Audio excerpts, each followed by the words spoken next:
Oh, hey, what's this?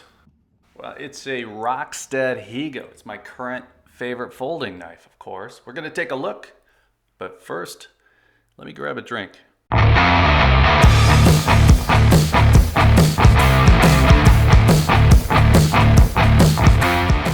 All right, so I know what you're thinking. He said he was going to tell us about that Rockstead, and he's not even using it to cut the lime, but if I was going to use a folding knife here to cut this lime, the rest of the video would be about cleaning it. Now, as you might have guessed from the rum, we are not making a margarita. We are making a Mai Tai. Very manly drink. Trust me. I was a bartender for about a minute in college, and Mai Tais were a glass full of ice, 2 hits of Bacardi, and then something like 4 ounces of this pre-mixed stuff. And then right on top of that, you would just float some nasty grenadine syrup. And then finish it off, of course, with one of those bright red cherries. Drink is done. Now we're gonna make amends now. We're gonna do this one right. I'm not a bartender, barely qualified to make lime juice, but we're gonna make this the way that I think is a real way, except I'm gonna drift a little bit of my rum choice. I'm not a big fan of light rum. Okay, so this is an easy one. Squeezing that lime was the hardest part. Starting off, we're gonna give it 3/4 of an ounce of lime juice. Next, we need a 1/2 ounce of orgeat syrup. Orgeat, it's basically almonds and syrup. You can make your own if you have nothing but time, but I like Liber & Co. if you want Amazon to make it for you. Speaking of Amazon, maybe I'll just drop some links in the description to make this stuff easier. Okay, so on to the booze. We've got a Dry Curaçao. This is like a lower proof Cointreau. We need a 1/2 ounce. Okay, so now the good stuff. You can use a light rum here, like that Plantation 3 stars back there, but I like something with a little bit more taste, so I'm using a Jamaican rum. I like Appleton Estate. I have a Plantation Jamaican rum around here too. I'm kind of going off brand with this one, but this is just my favorite. I don't think there's any rules here anyway. You can do what you want to do. In total, there's 2 ounces of rum. We're gonna do 1.5 ounces of the Jamaican rum. And then in the end, we're gonna come back, we're gonna give a 1/2 ounce of good dark rum on top so we don't trigger any repressed college memories using that Rose's grenadine for no good reason. Okay, pretty easy so far. We're gonna add some ice. We're gonna shake this thing up.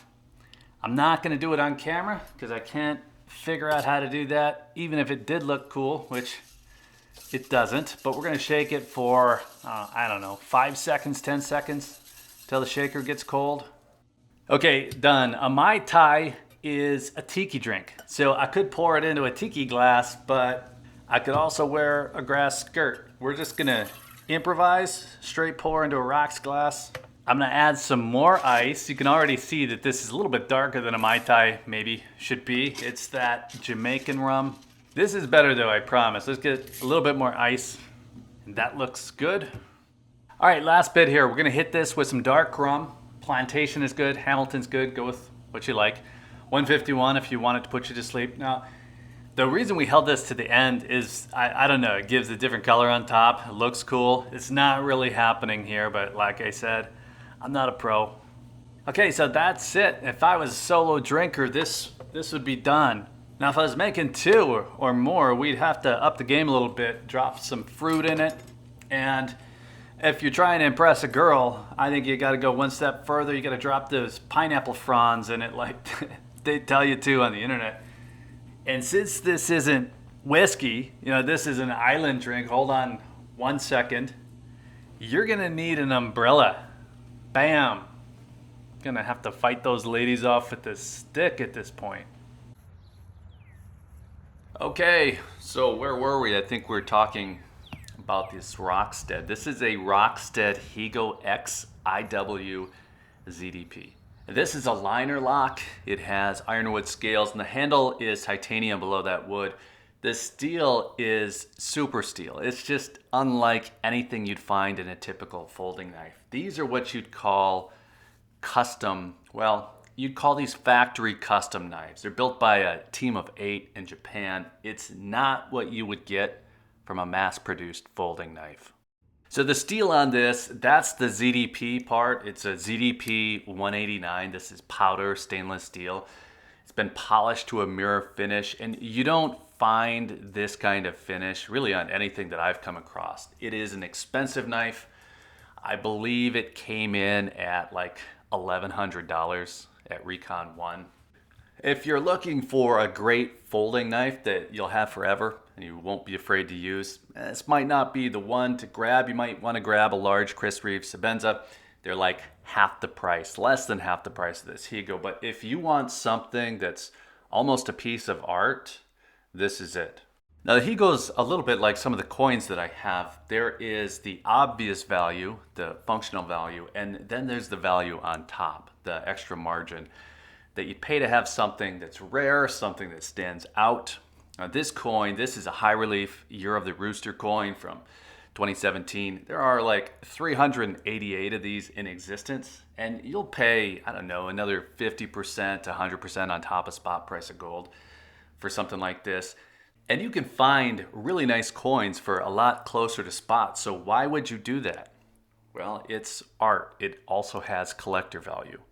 Now I do use this knife, rarely with my left hand, hopefully I don't drop it, but I have two Higos. I showed the other one in my last video. That one was a gift from my wife, and I keep it in a display case. But you don't have to baby these. You're not going to find a harder blade steel. Blade steel on these are like 66 HRC and higher, and nothing even comes close to that. And then on top of that, they are a different kind of sharp. And of course, I don't have any paper here to demonstrate these. I'm not going to cut up a book, but look me up on Instagram if you want to see a cut paper. You can sharpen a blade to be as sharp as this, but the way that it's done with no nicks, no serrations, is at a level that I've just never seen before. I can't explain this without grabbing a katana, and I'm not going to do that in this one. Katanas and Mai Tais don't mix, but Rockstead uses the Hazakuri blade shape to grind the blade. It's modeled after Japanese swords like a katana. And these knives do remind me of Japanese swords, not in the weaponry aspect, but in the craftsmanship. And they look a little bit like katanas, and they're not a tanto shape, but they remind me of that, and it was done on purpose.